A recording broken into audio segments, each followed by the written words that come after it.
मेरे सम्मानित गीता प्रेमियों, नमस्कार।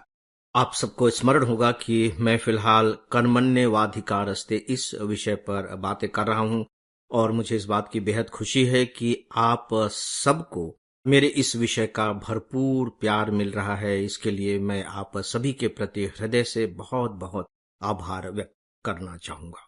फ्रेंड्स, मैं आज इस कर्म पर हमारा अधिकार है, इसका जो बहुत ही प्रैक्टिकल एस्पेक्ट है, यानी कह लीजिए कि इसका हमारे जीवन पर जिस तरीके से चौतरफा प्रभाव पड़ेगा, उधर आप सबका ध्यान ले जाना चाहूंगा। ऐसा मैं इसलिए कर रहा हूं क्योंकि मुझे ऐसा लगता है कि यदि हम इसे समझ पाए तो हम केवल इसी के बारे में नहीं, बल्कि अपने जीवन में हम जो दूसरे निर्णय लेंगे उनके बारे में भी हमारे अंदर एक दूरदृष्टि विकसित हो सकेगी। दूरदृष्टि कहने का मतलब यह कि हम अभी तो एक काम कर रहे हैं, लेकिन इस एक काम का अल्टीमेट इंपैक्ट यानी कि दूरगामी प्रभाव क्या हो सकता है, इसे ही कहा जाता है दूरदृष्टि। तो आइए आज इस पर थोड़ी सी बातें करते हैं। देखिए, जो कर्मण्येवाधिकारस्ते है, यह गीता के दूसरे अध्याय का श्लोक है। सच पूछे तो दूसरे अध्याय से ही सही मायने में गीता शुरू होती है। पहला अध्याय तो केवल पृष्ठभूमि का काम करती है। इस दूसरे अध्याय का जो शीर्षक है, इसका नाम है, और वह नाम है सांख्य योग। सांख्य बेसिकली हमारे यहां का एक दर्शन है, हमारे यहां की एक फिलॉसफी है, जो आमतौर पर आप यूं कह लीजिए कि आज से लगभग 1200-1300 साल पुरानी फिलॉसफी है। मैं डेफिनेटली आगे चल करके इस फिलॉसफी पर अलग से बातें करूंगा, क्योंकि गीता की जो न्यू है वो मूलतः सांख्य की ही फिलॉसफी है। उस पर हम लोग आगे चल करके बातें करेंगे, लेकिन यहां मुझे इसके एक तथ्य के बारे में आपको बताना जरूरी लग रहा है।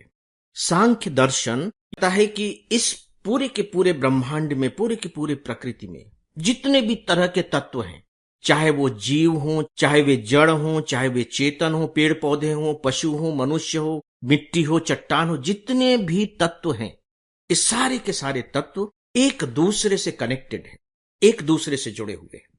राइट? तो चूंकि ये एक दूसरे से जुड़े हुए हैं, इसलिए सांख्य दर्शन का मानना है कि जब हम इसमें से किसी भी एक को छेड़ते हैं, छेड़ना शब्द मैं यहां जानबूझकर प्रयोग कर रहा हूं, हम जब किसी भी एक तत्व के स्वरूप में थोड़ा भी परिवर्तन करते हैं, तो हमें तो ऐसा लगता है कि परिवर्तन तो हमने एक ही तत्व में किया है और परिवर्तन भी एक ही किया है। लेकिन सांख्य दर्शन का कहना है कि उसका जो प्रभाव होता है वो एक ही नहीं होता, उसके प्रभाव पता नहीं कितने हो सकते हैं। कुछ हमें दिखाई दे जाते हैं, कुछ के बारे में हम बाद में जानते हैं, और हजारों और लाखों परिवर्तन तो इस तरीके के होते हैं जिनके बारे में हम कभी जान ही नहीं पाते।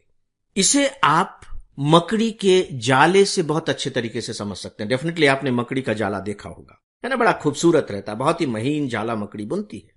आप उसे गौर कीजिए तो पाएंगे कि उसके जितने भी धागे हैं वो सब एक दूसरे से जुड़े हुए हैं।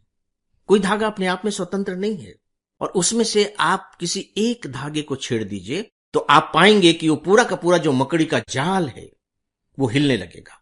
क्यों? आपने तो केवल एक को छेड़ा था, तो केवल एक को हिलना चाहिए था, ऐसा नहीं होगा। और बाय द वे, अगर छेड़ते समय वह तंतु टूट गया तो मान करके चलिए कि वह एक टूटा हुआ तंतु धीरे धीरे हो सकता है कि पूरे जाले को तोड़ डाले। थोड़ा सा वक्त लगेगा, लेकिन उसका इंपैक्ट यह हो सकता है। इसका मतलब यह हुआ कि सांख्य दर्शन के आधार पर हमें अपने मस्तिष्क में यह एक विचार बैठा लेना चाहिए कि हम जो भी काम करते हैं, हम जो भी निर्णय लेते हैं, याद रखिए कि निर्णय भी काम ही है, या हमारे जीवन में जो भी घटना घटती है, वह भले ही संख्या की दृष्टि से एक हो, दो हो, लेकिन उसके जो प्रभाव होते हैं वे संख्या के पैरेलल नहीं होते, उसी के समानांतर नहीं होते, वो पता नहीं कितने हो सकते हैं।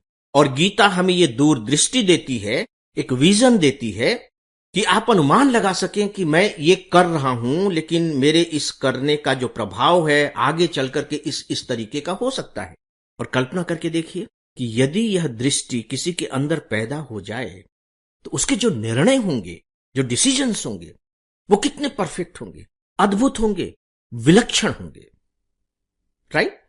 अब हम यह जानने की कोशिश करेंगे फ्रेंड्स कि अगर मैंने अपने कर्म के क्षेत्र को समझ लिया है, क्या है, कर्मण्येवाधिकारस्तु, कि नहीं मेरा यहां तक ही केवल अधिकार है। तो अब इसका किस तरीके का इंपैक्ट मेरे अपने जीवन पर पड़ेगा, आइए इसे थोड़ा सा देख लेते हैं। आप दिमाग में कल्पना कीजिए कि आपने अपना अधिकार क्षेत्र निर्धारित कर लिया। देखिए जो खेल होते हैं, जैसे फुटबॉल का खेल हो रहा है या क्रिकेट का खेल हो रहा है, तो आप देखिए कि सभी खिलाड़ियों के एरिया फिक्स हैं। अब ऐसा नहीं होगा कि एक ओर का खिलाड़ी जो गोलकीपर है वो दूसरे एरिया में जाकर के वहां गोलकीपरी करेगा, नहीं है, सबके फिक्स है। बॉल अगर निर्धारित लाइन से बाहर चली जाएगी तो फाउल मान लिया जाएगा। हमारे जीवन में भी यही होता है। तो हमने अपने लिए अपना क्षेत्र निर्धारित कर लिया है। अगर मैं यहां आपसे यह कहूं कि मैंने अपना क्षेत्र निर्धारित कर लिया है, इसका मतलब यह हुआ कि मैंने अपनी मर्यादाएं बना ली हैं कि नहीं मेरी यही मर्यादा है। तो क्या दोनों में कोई फर्क है? दोनों में कोई फर्क नहीं है। मैंने अपनी मर्यादा निश्चित कर ली है। फिर आगे देखिए कि इसका इंपैक्ट क्या होगा। यदि मैंने अपनी मर्यादा निश्चित कर ली है, क्या सच में अनजाने ही मैंने अपने को बिखरने से बचा नहीं लिया है? क्योंकि मेरा क्षेत्र तो निश्चित हो गया है ना कि फुटबॉल के खिलाड़ी के रूप में बस मुझे यहीं तक रहना है, इसके बाद मैं फाउल माना जाऊंगा, तो मैं इधर उधर थोड़ी दौड़ूंगा। तो मैं अपने आप को बिखरने से बचा लूंगा। और जब मैं अपने आप को बिखरने से बचा लूंगा, तो क्या आपको यह नहीं लगता है कि मेरे अंदर जो द्वंद्व उठते रहते हैं, करूं नहीं करूं, ये करूं वो करूं, इस तरह का जो मानसिक विचलन होता रहता है, मैंने अपने आप को उस मानसिक विचलन से मुक्त कर लिया। अब आप देखिए कि मैंने केवल मर्यादा निर्धारित की है और उसका इंपैक्ट देखते चले जाइए। मैं अब बिखरूंगा नहीं, मैं अब द्वंद्व में नहीं रहूंगा, मेरा मस्तिष्क अब विचलित नहीं होगा। और जब मैं विचलित नहीं होऊंगा, मैं बिखरूंगा नहीं, तो क्या मेरा मन शांत नहीं हो जाएगा? और जब मेरा मन शांत हो जाएगा तो ठीक है, बाहरी फैलाव तो मेरा रुक गया है, लेकिन मेरी एक नई जर्नी शुरू हो जाएगी और वो नई जर्नी इनवर्ड जर्नी होगी। मैं अपने ही अंदर की गहराइयों में उतरता चला जाऊंगा। चलिए, ये थोड़ी से अदृश्य किस्म की बात हो जाती है, अटपटी किस्म की बात आपको लग रही होगी। अगर मैंने अपने को बिखरने से बचा लिया तो सीधी सी बात है कि अब मैंने अपने को समेट लिया है। और कहां समेटा है? जो काम मैं कर रहा हूं, जो मेरा अपना क्षेत्र है, मैंने उसमें अपने आप को समेट लिया है। तो आपको क्या नहीं लग रहा है कि अब जो मेरी यात्रा होगी वो गहराई की यात्रा होगी? मैं उसी काम को ज्यादा गहराई के साथ कर सकूंगा, ज्यादा अच्छे तरीके से कर सकूंगा। उस काम के लिए मैं नए नए तरीके इजाद कर सकूंगा, क्योंकि मेरा बिखराव रुक गया है। मैं अब द्वंद्व में नहीं हूं, मेरा मानसिक विचलन नहीं हो रहा है। और जो गीता कहती है वो ये कि जैसे ही कर्म के प्रति गहराई की शुरुआत होती है, मान करके चलिए कि आध्यात्मिक जीवन की यात्रा का प्रस्थान बिंदु आपको मिल गया है। यहीं से आपके आध्यात्मिक जीवन की यात्रा की शुरुआत हो जाती है। ये कम बड़ी बात नहीं है। भगवान श्री राम को हम क्या कहते हैं? मर्यादा पुरुषोत्तम श्री राम। ध्यान दीजिए, पुरुष ही है वो, पुरुष हैं, आप पुरुष हैं, मैं पुरुष हूं, जो भी है पुरुष है। फर्क इतना ही है कि वो पुरुषों में उत्तम है।